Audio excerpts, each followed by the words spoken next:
Hello guys, continuing on from tutorial number 5. This is tutorial, that being we're working on tutorial number 6 now.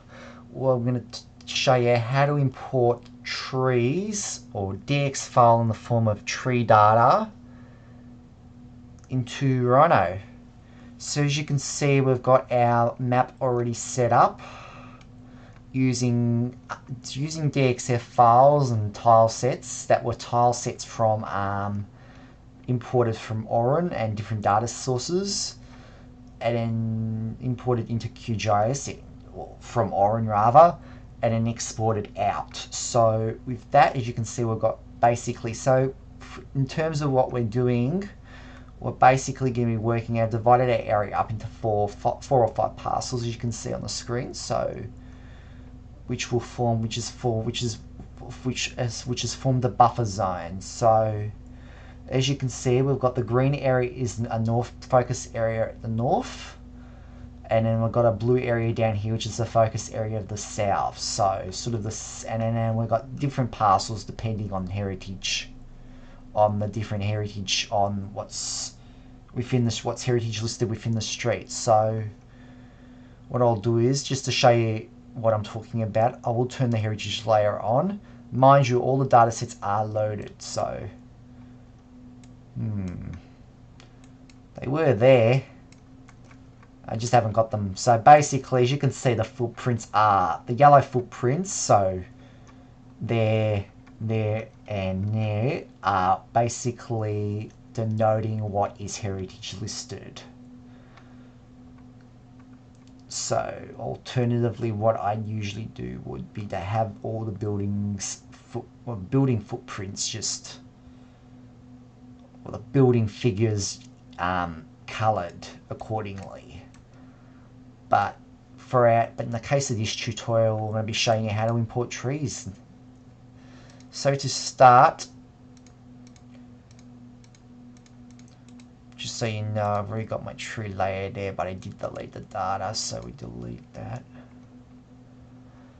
So as you can see, we've got our, so what we want to do is we want to import the trees. However, once the imported data will cover the whole area, however, we want to trim the trees back so that way they only cover the different focus areas, so the specific focus areas that we're working on. So to do that, we just go into our folder. So from there, once we're in our folder, we just drag our tree file in. It's simply a matter of just doing an import. Once the file options dialog is present, click OK. Make sure our model and layout are at the right conventions and units, and click OK. Once it's in, it will come up as 0, so we'll rename it as trees. You can adjust the color, as you can see. So I've already got paint. Make sure you can change so that way it will render, because I've got rendered mode now. Change your color to dark green, so that way even when it's not out of render mode, it will still be colored accordingly. So with that, we just got to find our trees. So to find our trees, we double click, make sure the layer is selected, select objects, and then zoom extents. And then once we're highlighted, we zoom in, and then Control G to group before moving across. So, and then once that thing is highlighted, so make sure it's highlighted before we transfer it back to the home coordinate. So select objects.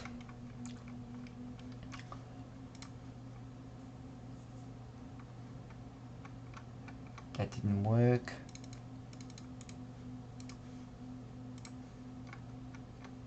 As you can see, we're sort of there. So just to give you a bit of a idea of how far apart this space is. It's sort of too far apart, so we'll just drag it across. Select objects, they're right in, so we can start zooming. Whoops.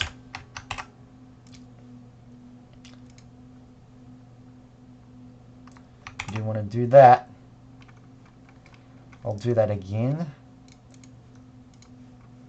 Sorry about that.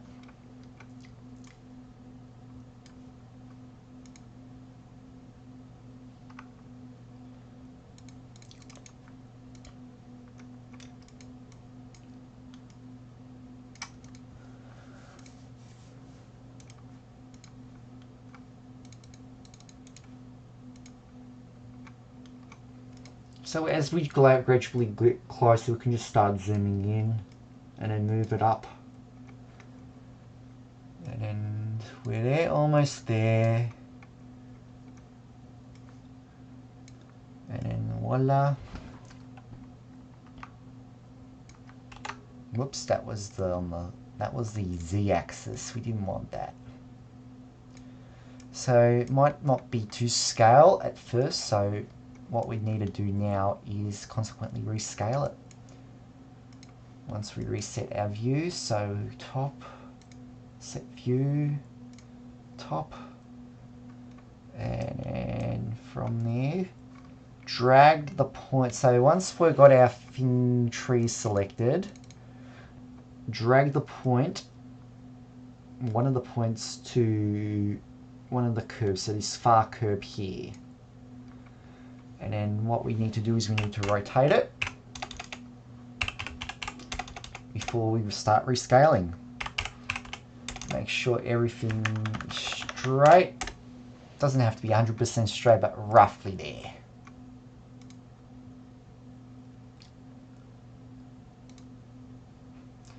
As you can see.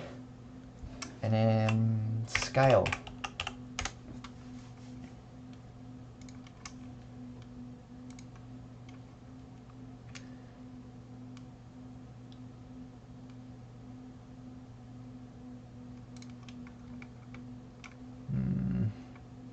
Is it matching up? No. Yeah, just do it for the tutorial. I'm not going to worry about being too pedantic. Yeah. But that is basically how to just... So basically, now that we've got our trees roughly scaled, we just need to do... So, ungroup them. So we can group them by zone. So to do that, we click... Right-click, select objects, and then Control-Shift-G, which is basically ungroup. So from there, make sure, first of all, make sure all your other layers are locked, otherwise you're going to end up modifying or deleting everything. So we do make sure all of our layers are locked, which they are. And then to do that, we can just start deleting. Whoops, didn't work. Now it did. Second time's the charm, so basically, since we're going to be working, so the areas we'll be focusing on are the green and blue areas. So we only want to keep the trees, so the trees that we want are within those areas only. So also basically everywhere else we delete. And then to do that, we just draw a marquee and then delete.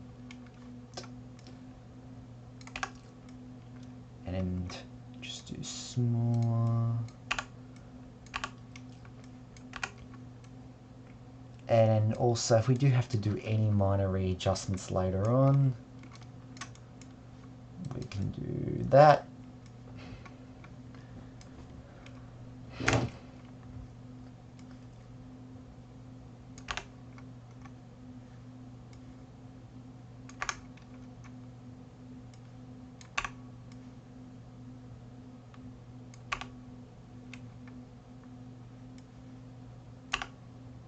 Whoops. Didn't want to go that far.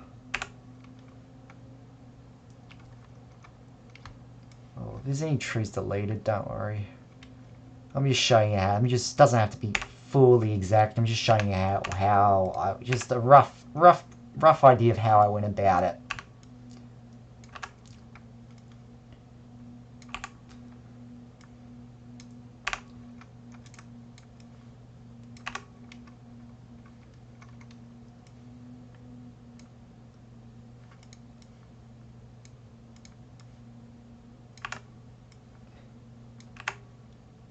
Oops. I do want to delete those ones. So the trees furthest in from our heritage buffer zones, you can delete. As long as they're not on the curb. Right on the curb or the boundary. Or a curb that's basically on a boundary, if you know what I mean.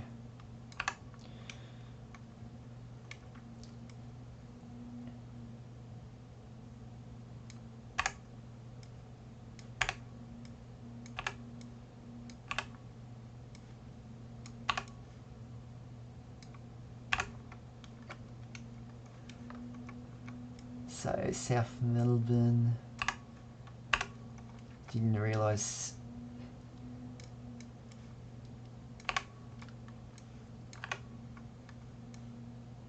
There were that many trees.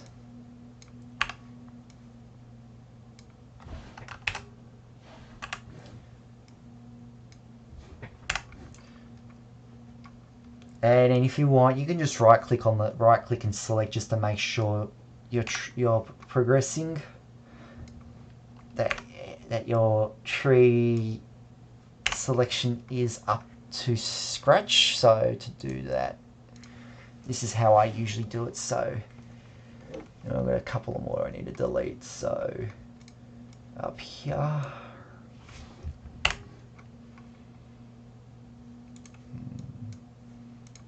so just think of this as sort of the magic dye that a doctor would inject into you, like digital. All right, think just about ready. Yep, cool. So now the trees are pretty much in. What we need to do is we need to make sure, convert them to a mesh. So we want to sort of do like a sort of a density map, but not data driven. Sort of data driven in terms of how the trees are located and bunched together. So what we need to do is we need to type in, make sure all of our things are selected, our trees are selected. So also you can turn the density layers off, or the focus areas off, sorry. We just click on the light. So yep. And then to generate our meshes from data, we need to do mesh.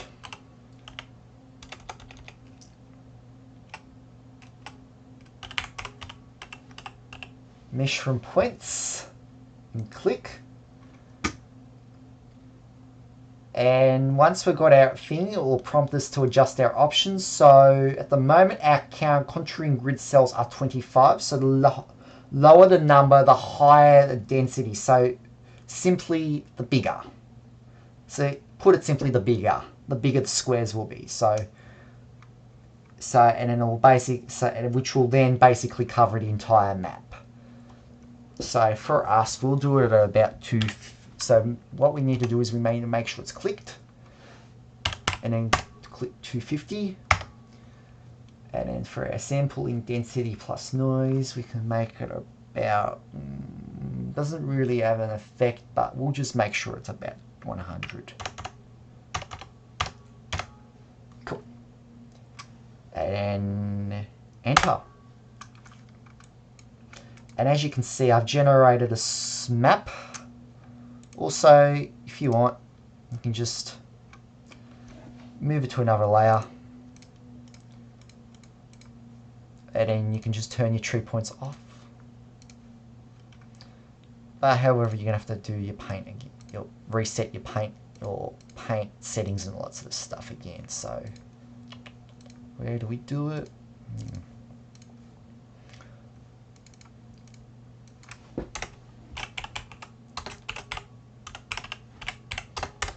I'll make this one a tree data layer. Wow, 15 minutes already. Rename the layer. Alright.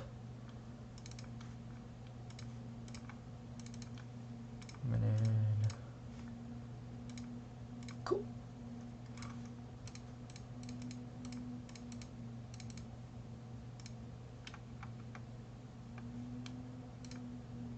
Whoops, wrong color. Yep, cool.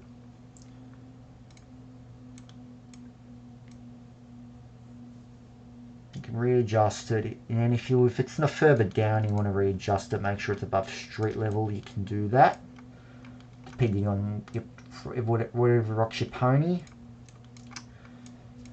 So as you can see, I got it above the street. At the moment, well, you can sort of do it halfway. It doesn't really matter, but as long as the sort of things are showing in line, that's all that matters. So basically, we've got a map that highlights the basic density and the density of how many trees are within those different study areas. So with that, I hope you enjoyed the tutorial, and see you in the next one. Over and out.